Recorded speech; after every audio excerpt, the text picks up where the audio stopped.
story begins in an instant, with no exposition. You're introduced to Jack, the silent protagonist sitting alone on a passenger plane. He reflects, "They told me, son, you're special. You were born to do great things."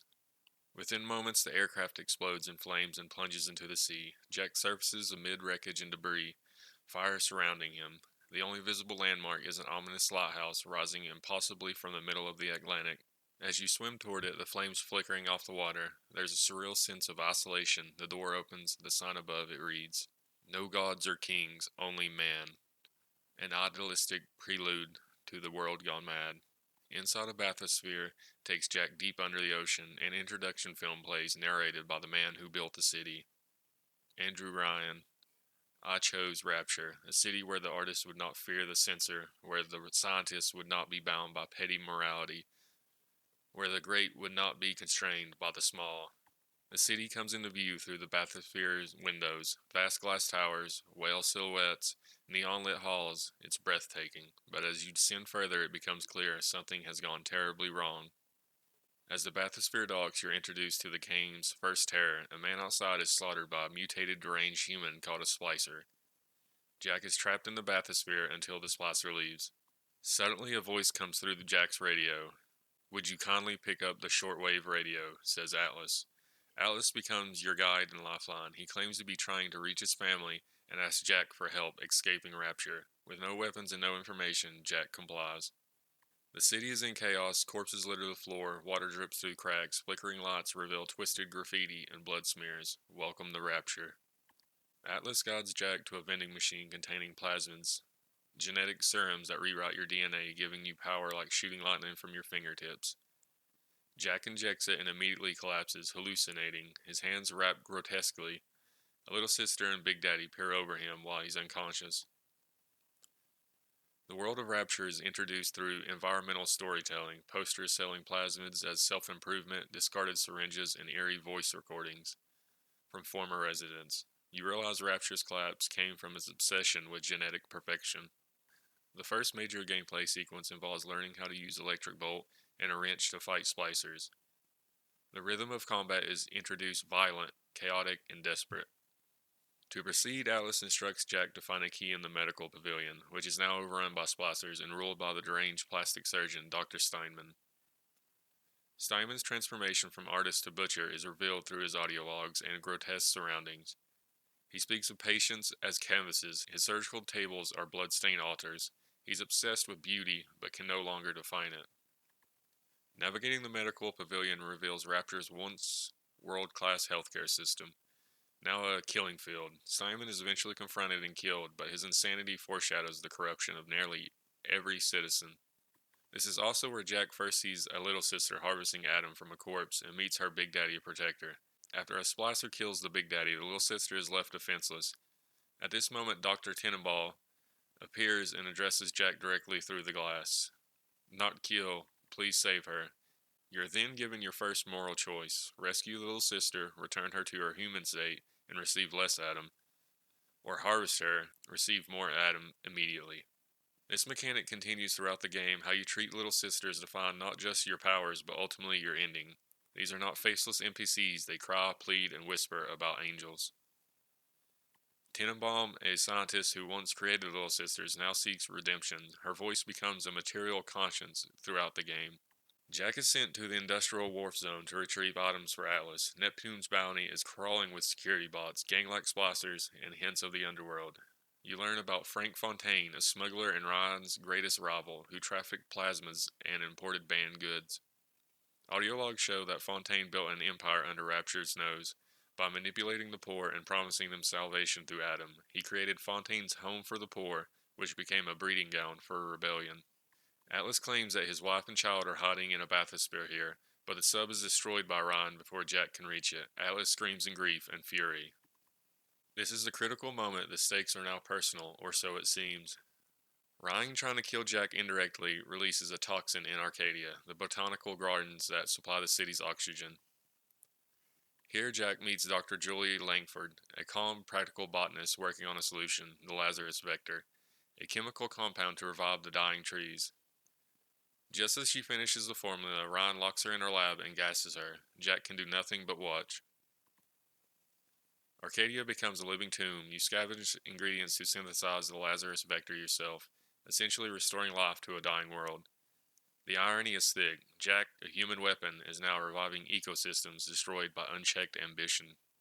On the way to Ryan, Jack's path is hijacked by Sander Cohen, a deranged former playwright and artist. He traps Jack into Fort Frolic, an Art Deco district turned into his private stage. Cohen is flamboyant, poetic, and absolutely insane. He tasks Jack with killing 4 of his former disciples and photographing their corpses to create a morbid structure. This area is rich in horror, imagery, mannequins, frozen mid-scene, spotlights in darkness, music echoing from abandoned theaters. Fort Frolic offers no help, no moral clarity, only spectacle and madness. You can kill Cohen or let him live. He remains one of the most iconic figures in Rapture, representing the collapse of art into insanity. Jack finally nears Andrew Ryan's personal sanctuary, but to reach it he must pass through Hephaestus, Rapture's geothermal power facility, a fiery mechanical labyrinth. This section represents industry and labor, iron catwalks, churning turbines, vents, blasting steam. Ryan's voice grows more philosophical, more unhinged. As Jack explores, he uncovers the tension between Ryan's ideology of absolute control and the reality of his increasingly authoritarian rule. Ryan speaks of the Great Chain, an invisible force driven by self-interest that moves the world, but Rapture is falling apart, and Ryan knows it. To reach Ryan's lair, Jack must construct an EMP bomb, shutting down the city's security grid. Along the way, he discovers more logs from employees, many of whom were murdered or driven mad by Ryan's increasing paranoia. As Jack plants the EMP, he finds audio evidence that Atlas is lying. He is not who he says he is. After shutting down the security, Jack finally reaches Ryan's office. It's not a boss fight. Ryan stands calmly at a golf course inside his private quarters, alone, waiting. Come in, stop. Would you kindly? Sit. Would you kindly? Stand. Would you kindly? Run. This is the moment Bioshock becomes more than a shooter. Ryan reveals that Jack is not an ordinary man. Jack is born in Rapture, using the embryo of a stripper and Andrew Ryan's DNA, genetically modified to age rapidly and conditioned to obey a trigger phase. Would you kindly? Smuggled to the surface by Fontaine to be used as a weapon when the time came, Ryan reveals that every major action Jack has taken was not a choice, it was a command. The phrase, would you kindly, appeared since the very beginning. Would you kindly pick up that radio? Would you kindly find a crowbar? Would you kindly kill Ryan? Andrew Ryan states, a man chooses, a slave obeys. Ryan, refusing to die by another man's hand without choice, hands Jack a golf club and commands him to kill him, repeating the phrase, would you kindly. Jack is compelled to obey. Helplessly, the player is forced to murder Ryan in first person. The screen fades, Ryan lies dead. The line between player character and puppet has been completely shattered. With Ryan dead, Atlas suddenly stops using the phrase, would you kindly. His Irish accent vanishes. He says coldly, ain't that just like Ryan? Wait until someone puts him 6 feet under. Then he has the gall to turn a phrase. This is Frank Fontaine alive and thriving. He faked his death. He manipulated the war between the classes in Rapture. He engineered Jack's birth, childhood, conditioning, and return. He used you to kill his rival. The player realizes that they were never in control. Fontaine orders Jack's death, but just before he can kill him, Tenenbaum intervenes, rescuing Jack via a hidden vent.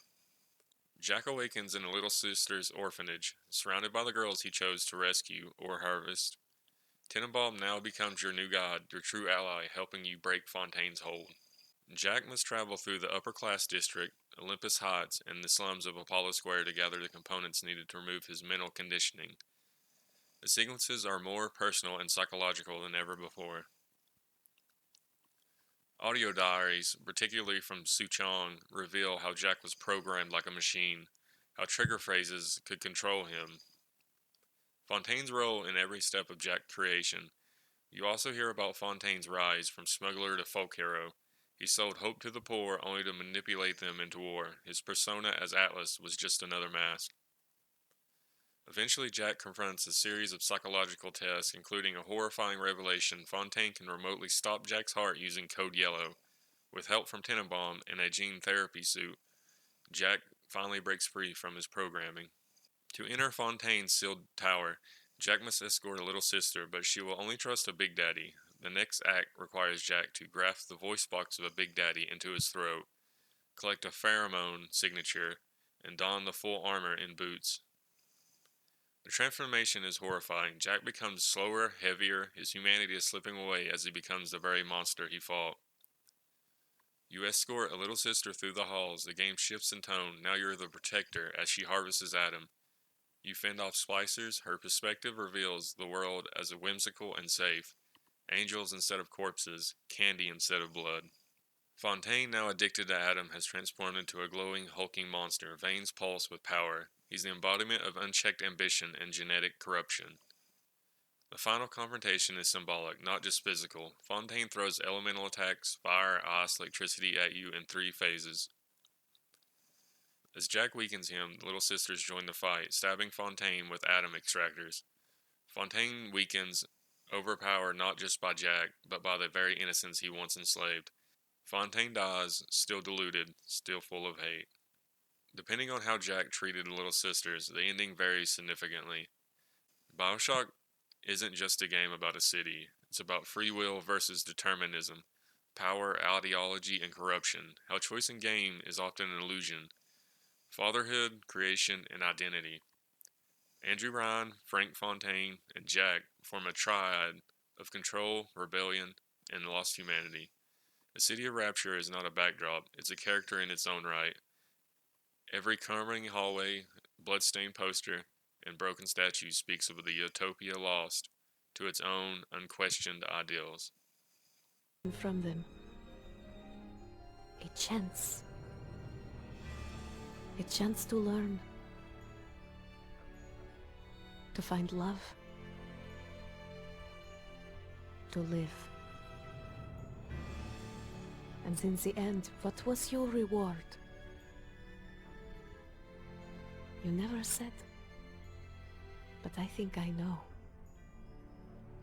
A family.